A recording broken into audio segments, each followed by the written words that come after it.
The house is a cathedral of silence at midnight, all marble and soft moonlight. A grandfather clock in the hallway counts out the hours with a solemn, distant voice. He wanders without thinking, pulled by a sound that does not belong in a home like his. Thin, raw, the sort of crying that pierces the polished hush. He pauses outside the door to his daughter's room. The key still hangs in the lock from when he checked on her earlier. Through the crack he hears it again, closer now, an ugly, desperate sob that sounds like it has been kept inside for years and just found a way out. He pushes the door open and stops. A woman in a faded uniform sits on the floor by the bed, shoulders shaking, hands pressed against her face. She has no right to be here at this hour. She is the cleaner. She is supposed to be quiet, efficient, invisible. Tonight, she is neither. The child sleeps under a tangle of blankets, hair like spun sunlight, lashes resting on a small, peaceful face. A stuffed rabbit clutches one tiny hand. The scene should be ordinary, mundane, perfect. Instead, the sight of the woman on the rug, crying as if the world is burning, makes his chest tighten. He steps forward. She startles, wiping her face as if embarrassed to be seen. The crying stops, replaced by a shaky effort at composure. She looks up, and for a moment he sees only fear. Fear of being found out. Fear of losing what little she has. He should call security. He should ask why she is in his daughter's room. He should bellow, demand, fire. The rules of his life have always been simple, efficient, controlled. But the sound in the room has loosened something inside him, a curiosity that has weight and heat. He kneels down, so he is not towering over her. He wants to be gentle because the sight of such sorrow in a place of safety feels like an affront to all his carefully constructed plans. She sniffs, voice raw. She begins to speak as if unburdening herself to the moonlight rather than to him. She talks about a town that smelled of diesel and rain, a house where the ceiling leaked and a boy learned to count coins before he learned to read, a woman who used to hum lullabies with a voice like cracked glass. Her sentences tumble over themselves, not and then, but always anchored to one image. A small photograph tucked inside a locket she keeps hidden beneath her uniform. He notices the locket when she reaches for it unconsciously, fingers rubbing at the metal like a talisman. There is an old photograph inside, creased and faded. She shows it for a heartbeat and then seems to regret it, thumbs smudging the face until the features blur. He steps closer, even though some part of his mind tells him to stop. The photograph is of a young woman and a baby. The baby with the same tiny curve of the ear, the same smudge of a mole on the cheek as his daughter. He remembers that mole. He remembers first holding his daughter and seeing that little mark and thinking it was some private map of fate. Memory unspools like a film he hadn't wanted to watch. The lost years, the long silence after the accident, the way the world reshaped itself around the absence of someone they both loved. A name floats up from a place he had frozen, a name of a woman they had known once, a woman whose absence was an ache he learned not to speak aloud.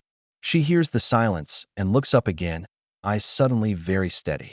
There is relief in the way she meets his gaze, and terror too.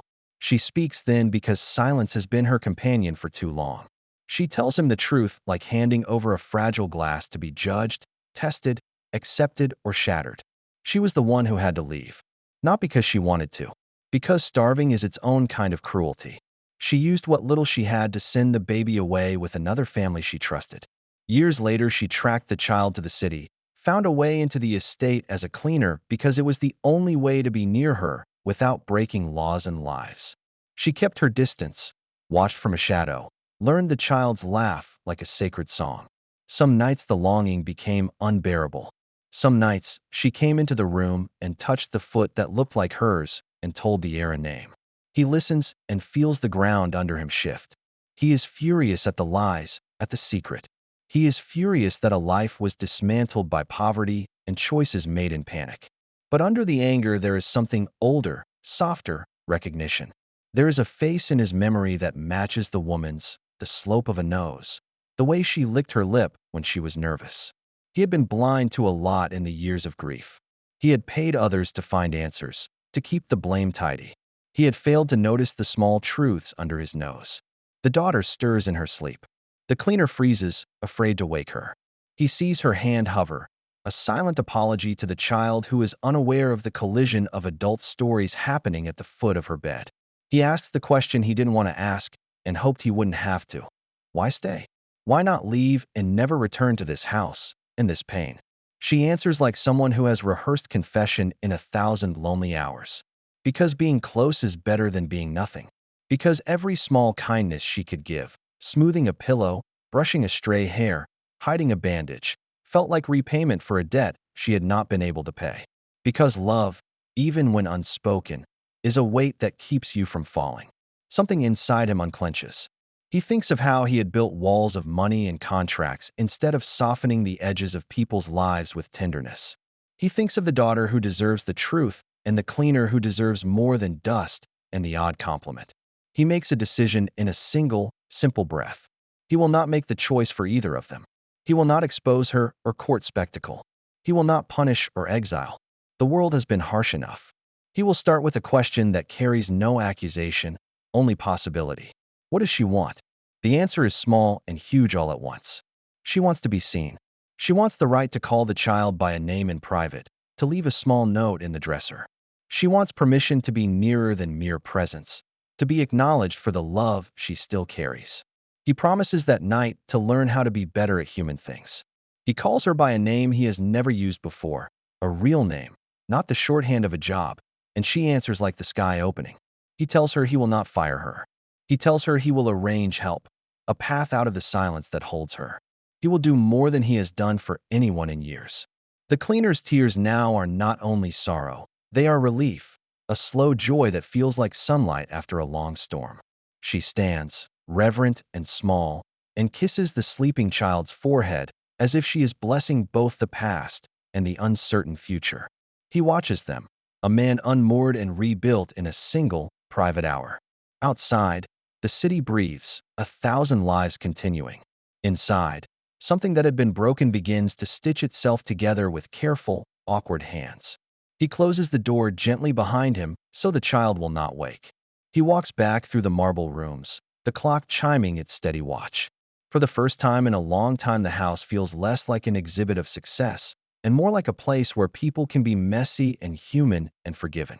In the dark study, he opens a drawer and pulls out an old photograph he had kept folded away, the one he had never looked at twice. He sets the two images side by side, the locket's faded face and the one he had tucked away. They match like pieces of the same map.